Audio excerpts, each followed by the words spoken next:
Hey there, YouTube. Better get some tunes going. Let me hold you down. You good and bad and ugly. You ain't got no trust but love me. Let me hold you down. Man, love the song. Big shout out to Haystack. You guys don't know who Haystack is, go Google him, go YouTube him. He has a lot of rap music, a lot of country music, a lot of in-between music, a lot of great music. Love the song. Guys, no, this isn't going to be a video about guns. Although I would like to make a video about my sidearm here in the near future. It ain't nothing fancy. It ain't nothing super special, but I would like to make a video on her. A little bit more of a video than I made in the past. But this video is going to be a after work bullshitting. I had the day off today, but I went and I helped a buddy do some work, and I have a very cool video for you guys. Something super exciting to show you. But this video is going to be something more about something a little solemn. We're going to do a little knife maintenance here, clean up my pistol, and just have an after work bullshit. Listen to some good tunes. Sorry, I'm about 5 shots in already. It's been a rough one, man. My buddy's going through a lot, and it really made me think. And this video is going to be about a little more of a serious subject, relationships. Now, if you guys don't want to talk about that, you guys want to go ahead and click off right now, I totally understand. I'll give you guys a second. But if you guys want to stick around and talk some seriousness, hold on, I'll be right back. I'm going to grab my drink.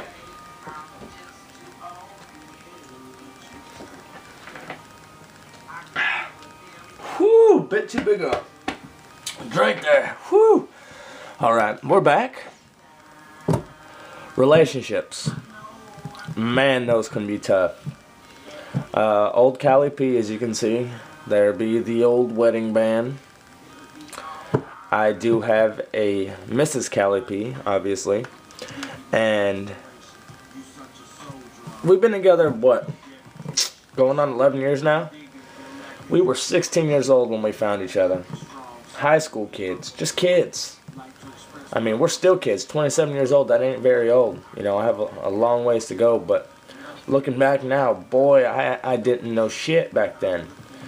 And, you know, now, don't get me wrong, I was, you know, way ahead of the herd. I've always had a good head on my shoulders, and, you know, I've never been one of those dumb high school kids. I never was. Even in high school, I was never one of those dumb high school kids. I've always worked. I've always, you know, I've never really been in trouble with the law for the most part. You know, I have had one slip up as an adult, but it was just a complete misunderstanding. And again, you know, that's just not me. I try to obey the laws that, you know, matter for the most part. These bullshit laws. You guys know what I'm talking about, all these bullshit laws. But for the most part, I'm a law-abiding citizen. So with that being said, you know, man, relationships. Looking back and thinking, we've been together since we were 16 to 27, how much we've grown in that time and all the things that have happened. A lot's happened in 11 years. When we got together, we were kids. We thought we knew it all. We thought we had a plan. We thought we'd have everything by the time we are where we are now. And you know what? We're a lot farther than we could be. A lot farther than most. We're behind most and some, but hey, it ain't about who's in front. It's just about getting there. So with that being said, you know, we've grown a lot. We've grown a lot together, but we've changed a lot. And that's the thing about relationships is, when you meet somebody and you fall in love with them, you fall in love with that person and you think they're going to be that person forever. And that's the hardest part with relationships, because over the years, people change. You're not the same person you were when you were 16. You're not the same person you were when you were 25. You know, you're not the same person you were when you were 35. You know, you guys understand where I'm going with this. Man, thinking about all the things my wife and I have been through. Would I want to go through a lot of them again? Hell no.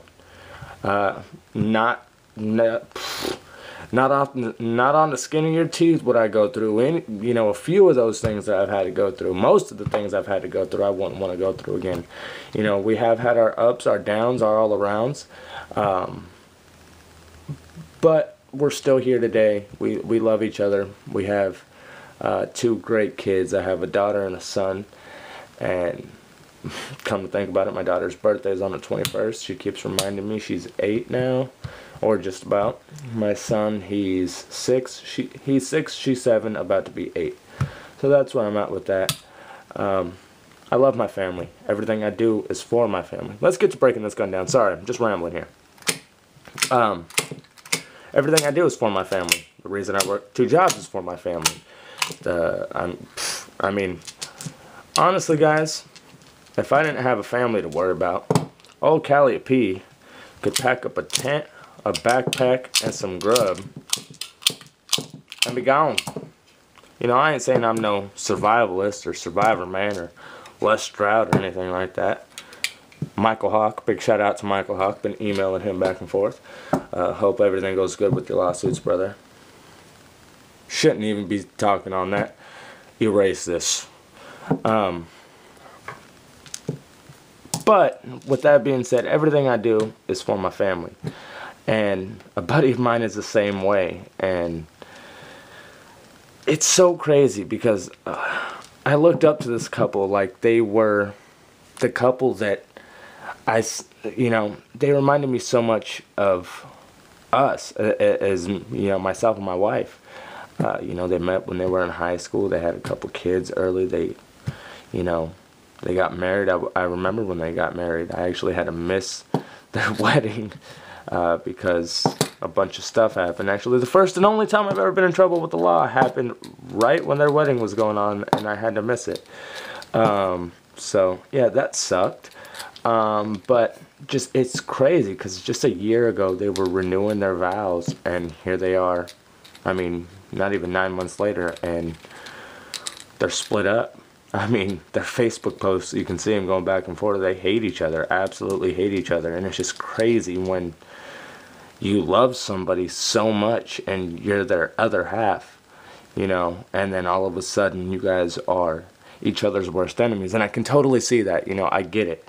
You know, some of my exes, you know, and I don't have many, you know, me and my wife got together, I was 16, like I said, it's not like I have a freaking list of 35 chicks that I was with before I got with my old lady, but there are a couple out there that I wish, damn, I should have thought about that, but nothing like he has, you know. The good thing about exes before you have kids is you never have to see them again. You guys can go your separate ways. It is what it is.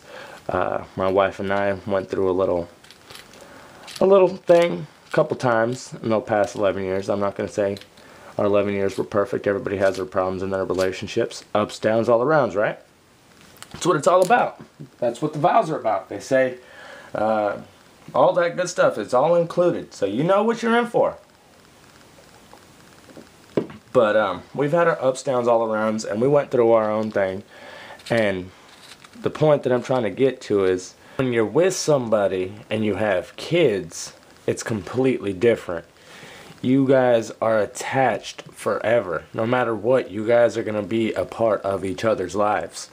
You know, you don't just get to go and move on and forget about some chick and never have to see her again. You're going to have to see that woman every week. You know, when you go to pick up your kids or when your kids need something, when you guys, you know, visitations, all that. You guys are going to be connected forever now because of your kids. So that's the hardest thing about having kids in relationships and then splitting up. I can totally understand splitting up and going your separate ways when you're dating. But once you're married and you have kids, guys, you got to at least put in the effort to try and make it work. Don't just give up the first time things start looking hard. Don't grab your bag, hit the road and say, you know what, shit's on you, you figure it out. Because that's not what anybody needs.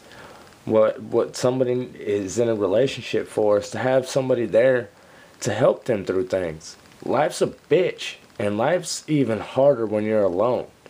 You know, I don't know. I don't want to say that. Life's hard.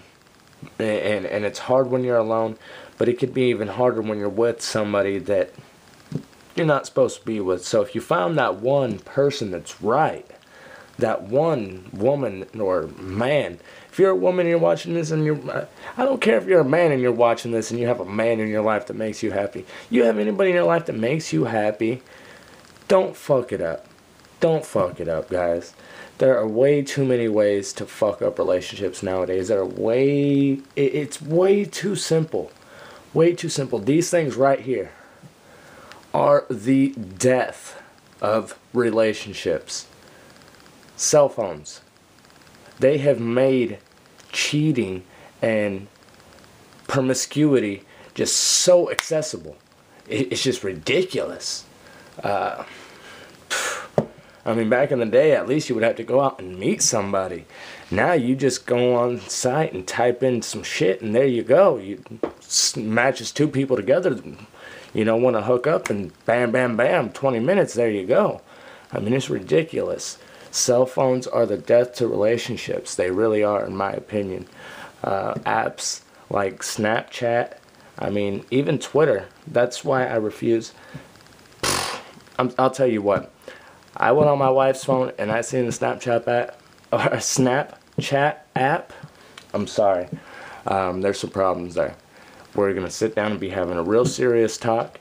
And that could be the time when we're packing some bags. Twitter, I can understand if you actually are posting pictures. You have a YouTube channel about gear and stuff like that. But even I don't have a Twitter. I refuse to. I don't even want to be questioned about it. Because it's everywhere. There's these thirsty girls posting pictures, messaging people, following people.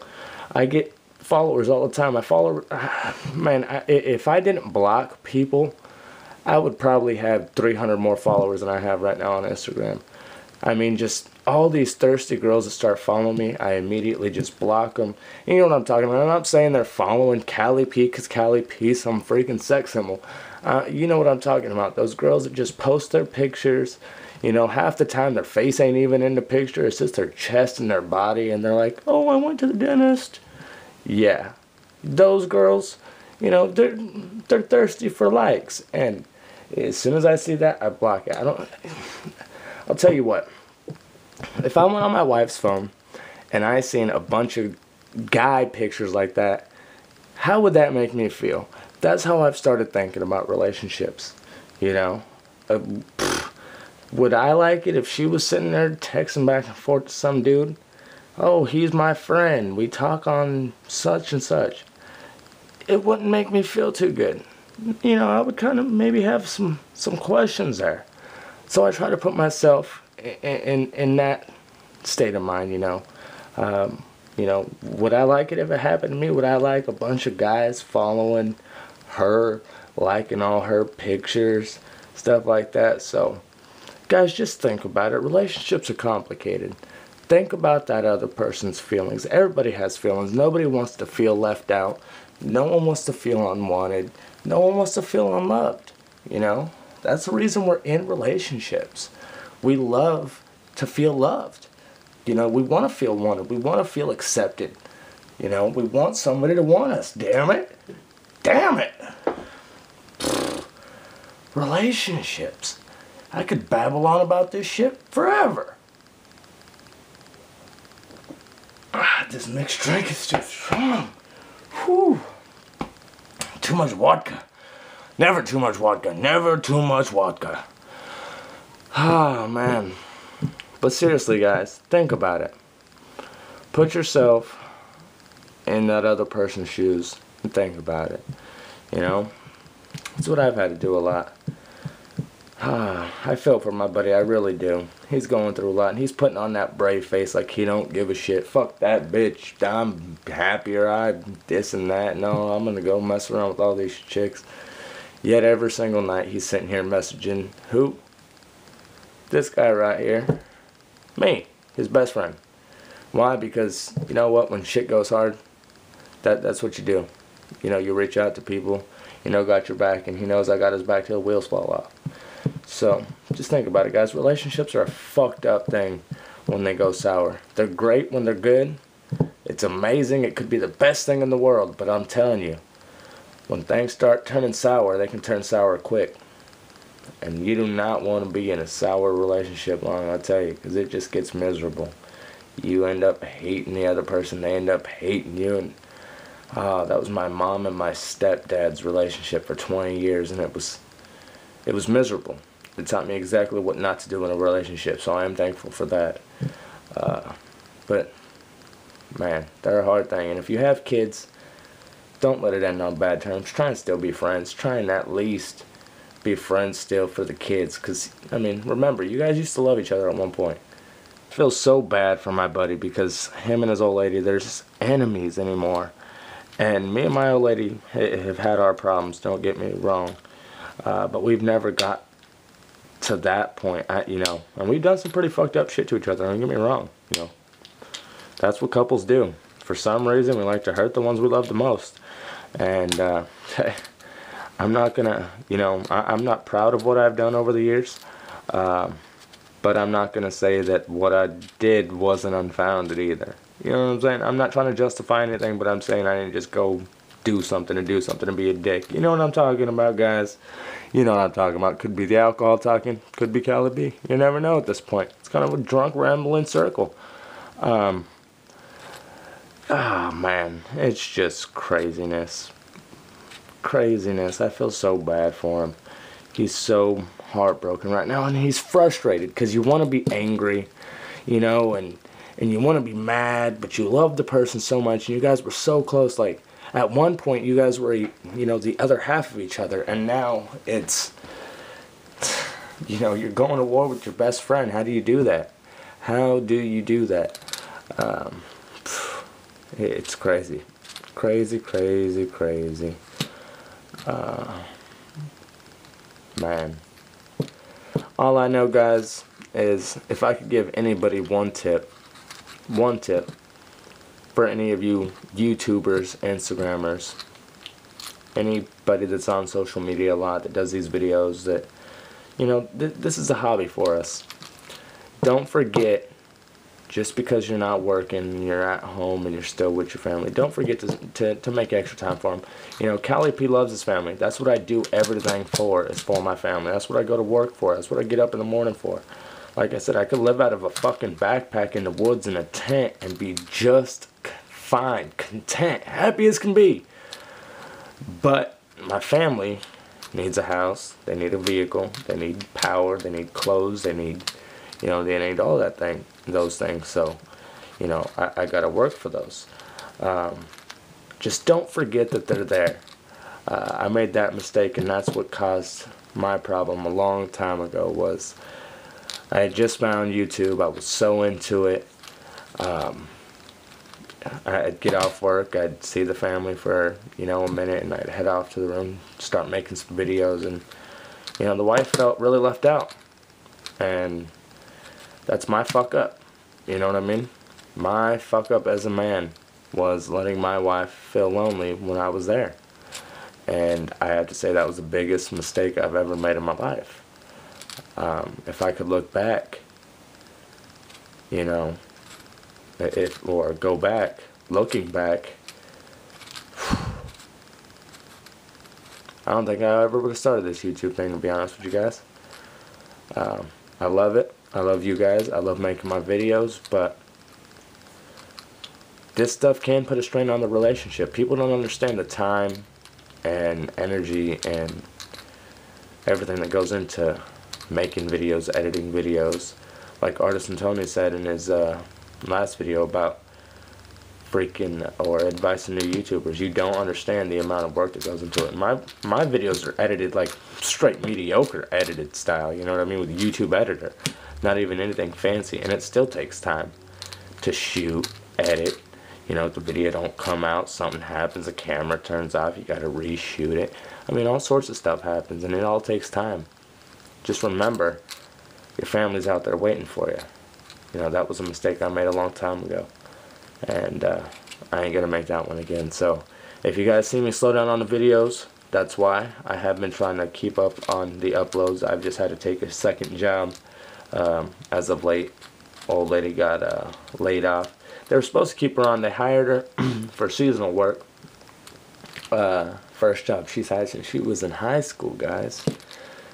It was a shock for her. Man, she was like, I'm so sorry I spend your money like that. It is hard to work for your money, you know what I mean? When you're only making, you know, such and such an hour, it all adds up. I'm like, now you get it, you know what I mean? It's not just, oh, hand over the paycheck. And yeah, she gets it, but yeah, she's looking for another job. They laid her off. They were supposed to keep her on full time, but I don't know what happened over there. But she had an interview today. She has a couple other interviews. So, I mean, hopefully things go good there. But with the 2 jobs, everything, kids in school and having to sleep and appointments and all that bull crap in between everything, it's hard to get family time in sometimes and video time. So, just make sure to get that family time in. I know this has been a drunk, long, freaking circular ramble that probably hasn't gotten us anywhere but right back to the point where we started. Which is, relationships are one hell of a thing to deal with. They are just, they're such a sticky, icky topic. And I'm not even talking about like that, guys. Just, relationships are a hard one. They really are. I'll tell you. You know what? Before I get out of here, one more thing. One more thing to add to this video. This is going to be like a 30-minute video, guys. One more thing about relationships. This is kind of what got me going on this whole topic, because when I was driving into town this morning, I was listening to the radio station, and there was a radio show on, and they do this radio, it's a show that they do like, it's every morning, but every day they do something different. And this morning it was something about like the dump. If you've ever been dumped, you have a story about being dumped, you want to get to the bottom of it, whatever, you give them a call and they'll call your ex, talk to them. So, you know, tell them that they want something and try and get the truth out of them without them knowing that you're on the line. So it's pretty cool. It's a canon thing, right? So we're listening to it, and this guy calls in, and he's heartbroken. He had been with this girl 9 months. She had told him, you know, we should get married. They went looking for rings. And then all of a sudden, a week after New Year's, or no, just a day after New Year's, she dumps him. Bam! Without, you know, doesn't tell him why, just says, hey, it's time, you know, oh, what'd she say? I gotta be selfish right now. And dumped him. And he couldn't understand why. And so he calls on the radio station, tells everybody about it. So they call her and they start talking to her. And they ask her why, you know, they finally, you know, get to it. And these people will, for some reason, tell you their most intimate secrets just to be on the radio thinking they're going to win something. So she goes and she's like, yeah, I did recently dump a guy, you know, actually about 2 weeks ago. And they're like, well, what was it about him? Was he an asshole? Was he a cheater? Was he abusive? You know, did he smell funny? You know, is he not good in bed? What was it? You know what her answer was? You want to hear the most shallow thing in the world? She dumped him because he worked at a gas station. He had got a job at a gas station just recently, and that was beneath her, she said. That's not the kicker. That's not the kicker, guys. The kicker is, he got this job at the gas station, which was his second job. He also was like a manager or something at a local Verizon store. But he had got this second job at the gas station to where he could pay off his student loans before they got married, to where they wouldn't have any debt when they got together. And she dumped him because that second job was below her. How shallow is that? Please chime in. If you don't think that's shallow, you think that's okay, please let me know. But I'm pretty sure for the most of you guys that watch these videos, you'll be thinking, holy fuck, are you kidding me? Now, I can understand, you know, you dump a guy, you know, he's a, you know, something. I couldn't understand dumping a person from any job. If they are working, they're pulling in a paycheck. And one of her excuses was, he works in a place where a lot of my friends go, and they always ask me, what's your boyfriend doing at the store? The fuck you think he's doing at the store? He's making some fucking money. He's working a second job to pay off his fucking debt, being a responsible fucking adult. And her response was, well, none of my other friends have boyfriends that work at gas stations. Oh man, it blew my freaking mind how shallow these girls are. This guy is a responsible, hard-working young man working 2 jobs to pay off his debt, so when he gets married to this young woman, he doesn't have any debt coming into the marriage. If that is not fucking responsible and a half, what is? You know, I could understand if she was embarrassed he was working at a fucking Subway or something. But this kid has 2 jobs, working at Verizon and pulling night shift at a gas station. And she's bitching he's coming home smelling like nachos and her friends see him at work. Can you believe this, guys? Please chime in, because it just blew my friggin' mind. Even my wife was like, holy shit, are you kidding me? That's the most shallow thing I've ever heard in my entire life. And we've listened to these programs a lot, and there's a few shallow things that have freaking happened, but Jesus Christ, really? A gas station clerk is beneath you, lady? Pfft. Like they said, the guy on the radio said, I ain't saying she's a gold digger, but y'all know the rest. Man, big shout out to Kevin. Kevin, if you watch these videos, big shout out to you, Kevo. Get a hold of Cali P. I'm going to hook you up. You're a cool-ass dude. And like they said, one day you're going to own yourself that gas station. You're going to own yourself that gas station. You're going to fucking be debt-free. And the woman that gets with you is going to be a lucky-ass bitch. I'll tell you what. That blew my mind, guys. Anyways, thanks for watching. Sticking around for that last little bit. It's been a long day. Long rant and ramble. Hope you guys love it. Cali P, I'm out of here. Wah, wah, wah, wah.